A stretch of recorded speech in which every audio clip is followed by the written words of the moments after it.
추미애 법무부 장관과 윤석열 검찰총장이 결국 법정 싸움을 벌이게 됐죠. 복잡한 재판 과정에서 어떤 게 핵심이 될지 사회부 이혁근 기자와 알아보도록 하겠습니다. 어서 오십시오. 앞서 보니까 윤 총장이 법원에 낸 게 두 가지더라고요. 집행정지 신청, 본안소송. 이게 두 개가 무슨 차이가 있는 겁니까? 네, 추 장관 처분을 일시 정지해달라, 그리고 취소해달라. 이렇게 두 가지 판단을 법원에 요청했다고 볼 수 있습니다.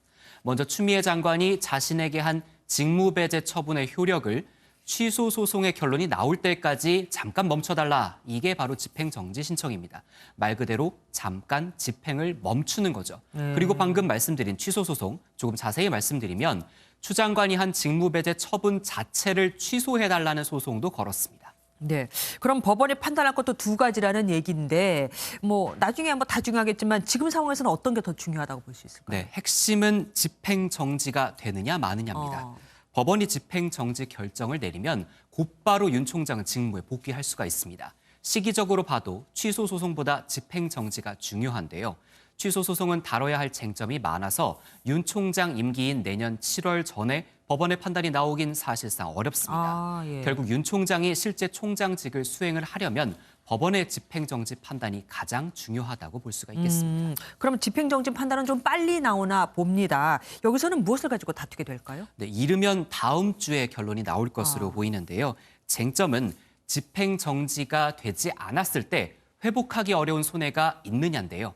윤 총장 측은 취소 소송 결론이 나올 때까지 직무가 정지되면 총장 임기가 단축되는, 그러니까 나중에 회복할 수 없는 손해가 발생한다고 주장하고 있습니다. 네. 이에 반해서 법무부는 대검 차장검사가 총장 직무 대행을 맡고 있어서 참고 견디기 어려운 손해는 아니라고 맞설 전망입니다.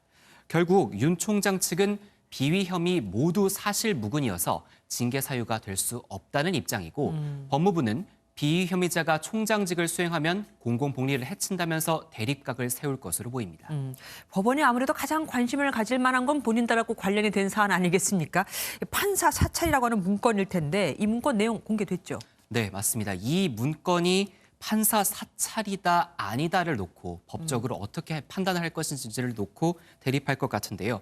문건을 만든 성상욱 검사는 미행이나 뒷조사를 한 것처럼 오해되고 있지만 전혀 아니라고 밝힌 바 있습니다. 공개된 문건에는 판사들의 학력이나 가족관계, 재판 스타일 등이 적혀 있고 기사에 올랐던 내용이나 세평 등이 정리돼 있습니다. 네, 검란이라고 부를 수 있을 만큼 많은 검사들이 지금 추 장관에게 불만을 많이 갖고 있습니다. 그런데 변호사 단체에서도 목소리를 냈다고요? 네, 맞습니다.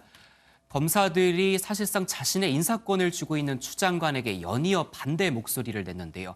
고위직이라고 할 수 있겠죠. 고검장, 검사장부터 평검사까지 내부망인 2%에 마치 연판장처럼 글을 올리고 있습니다. 네. 다만 윤 총장과 수사 관련해서 이견을 보였던 이성윤 중앙지검장과 추 장관 아들 군복무 특혜 의혹을 불기소한 김관정 동부지검장, 추 장관이 윤 총장의 수사 지휘권을 박탈했던 라임 사태를 수사 중인 이정수 남부지검장은 이름을 올리지 않았습니다. 대한변협에서도 반대 목소리를 냈습니다. 직접 들어보시죠. 지금 현재 제시된 증거만으로는 검찰총장의 직무를 정지할 만큼 명백하진 않아서 좀 성급한 결정이었다고 생각합니다. 법원의 고민이 이만저만이 아니겠습니다. 당장 중요한 판단은 다음 주쯤 나올 수 있다고 하니까 지켜봐야겠네요. 지금까지 말씀 잘 들었습니다.